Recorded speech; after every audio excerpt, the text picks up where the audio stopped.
සන්නාමයයි. ජාතික ගුරු මාරු ප්‍රතිපත්තිය කඩිනමින් සංශෝධනය කරන බව අධ්‍යාපන උසස් අධ්‍යාපන සහ වෘත්තීය අධ්‍යාපන අමාත්‍යාංශය පවසයි.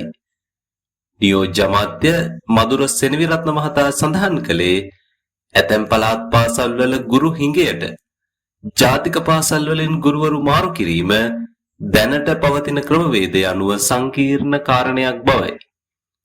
ඒ අනුව ජාතික ගුරු මාරු ප්‍රතිපත්තිය කඩිනමින් සංශෝධනය කිරීම සඳහා මේ වන විට සාකච්ඡා කීපයක්ම පවත්වා ඇත. වසර 10ක් එකම පාසලේ සේවය කරන ගුරුවරුන්ට ස්ථාන මාරු ලබා දීමේ ක්‍රියාවලියද වෙනස් කරන බව නියෝජ්‍ය අමාත්‍යවරයා වැඩිදුරටත් සඳහන් කරයි. මෙවැනි වැදගත් පුවත් ලතසින් දැන ගැනීමට අපගේ දිනපතා පුවත් YouTube නාලිකාව subscribe කර බෙල් අයිකනය ක්ලික් කර තබා ගන්න.